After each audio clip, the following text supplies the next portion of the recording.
I'm back.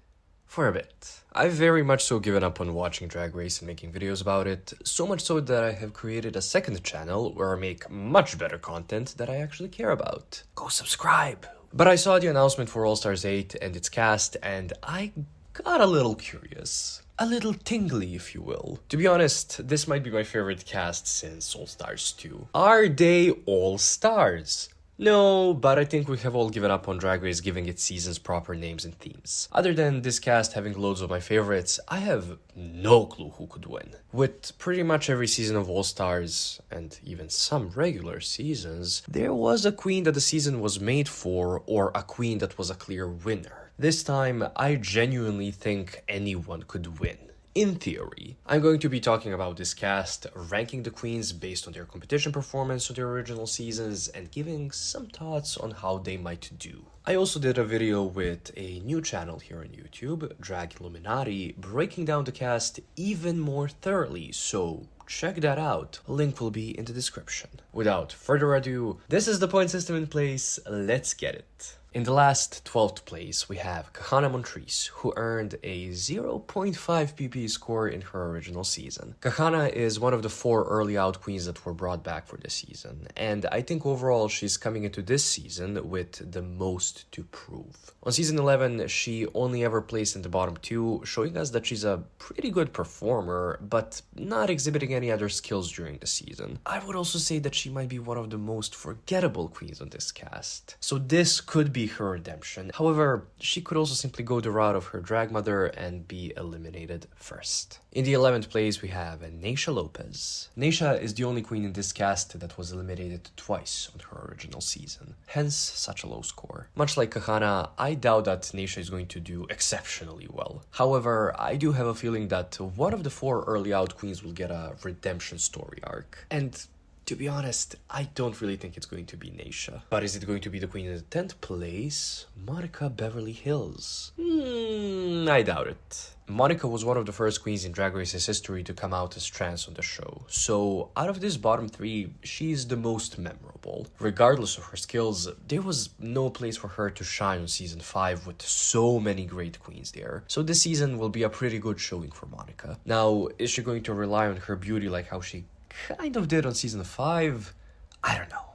We'll have to wait and see. The queen that I think is going to get the redemption arc in this season is the queen in the 9th place here, Jaymes Mansfield. Jaymes is the first eliminated queen on All Stars, but even so, her PP score is higher than the previous 3 queens, due to season 9 having a non-competitive first episode, and Jaymes technically having an episode where she landed safe. What I like about this cast is that there are no massive groups of queens from specific seasons, the most being 2 from season 9 and 2 from season 13. I like the casting of the 2 queens from season 9, but I will elaborate more on that when I get to Alexis. In regards to Jaymes, she's been booked and busy since her season, creating really good content on her YouTube and making Lacey Evans relevant for a brief period of time. For the people that don't follow professional wrestling, trust me, that's a very big accomplishment. Some might even say a miracle. I feel like Jaymes is going to be underestimated in this season, but that her comedy and costume making skills will help her rise through the ranks. In the 8th place, we have our first Miss Cuckoo of the season,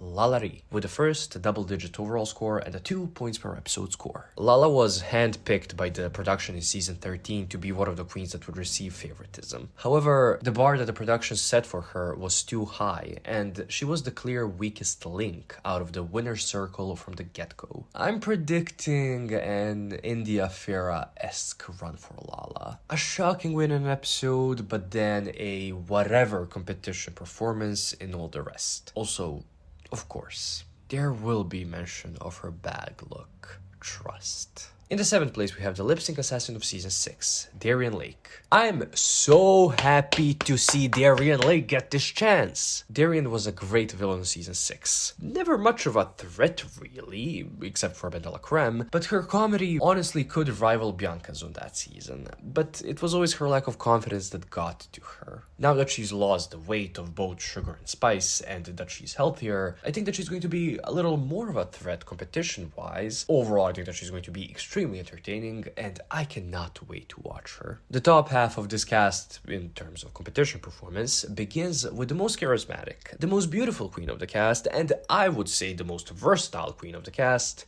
Heidi in Closet. She has the same overall and PP score as Darienne, but Darienne has one mini challenge win under her belt, so Heidi is a spot above her. Listen, I know that I'm going to be putting on my rose-colored glasses whenever Heidi appears on my screen, and some might get annoyed with that, and I'm totally okay with being called out for that, but oh my god.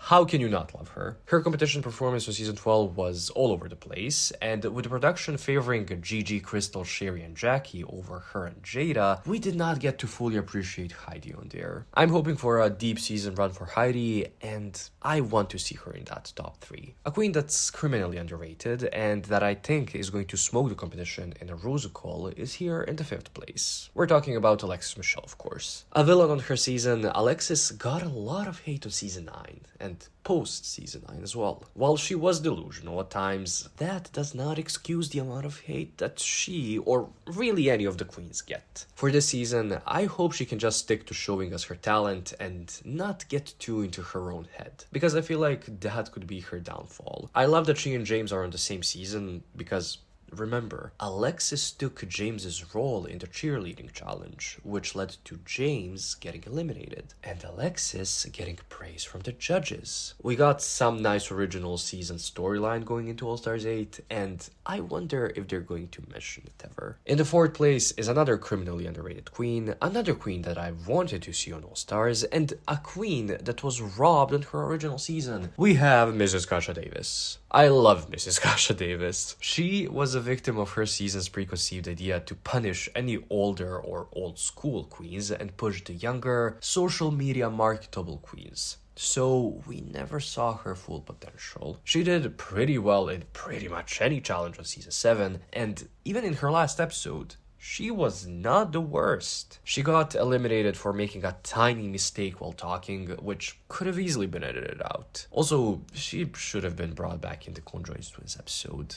But I digress. I hope to see Mrs. Kasha Davis shine in the season, and yeah, she's my pick for the top 3 alongside Heidi, and well, we'll get to her. In the 3rd place, we have Jimbo. Jimbo is the second non-US Drag Race queen competing on an All-Star season, but the first that, on her original season, was not judged by RuPaul. I did not watch the first season of Canada's Drag Race, so the points that you see here were calculated from the placements on the Drag Race Wikia. Jimbo, I believe...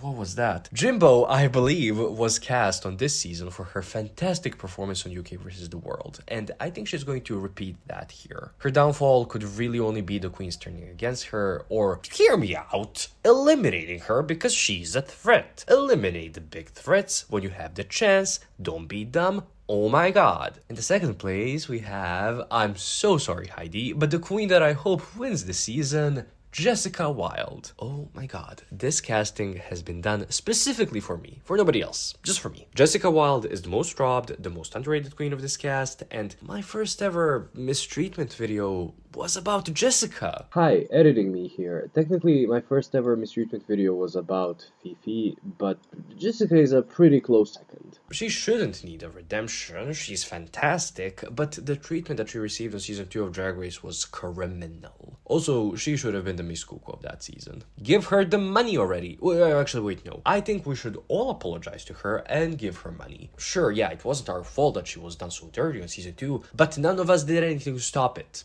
Do you know what I mean? I hope she gets her flowers in this season, and I hope she gets the crown as well. And in the 1st place, we have Kandy Muse. This season might be one of the weakest regarding competition performance on original seasons, since the highest PP score is 3.25, which is not that high. But Kandy's casting is not surprising at all. She was the main storyline girlie of season 13 for like 2/3 of that season, because she had a villain arc, a redemption arc, a hero arc. She was eliminated and then she was immediately brought back. She was in the season's top 2. I mean, she had a 2 to 3 season story arc in just one season, which has me worried. What storyline are they going to give her on All-Stars 8? Is she going to be perceived as a threat, or is she going to crash and burn early on? on?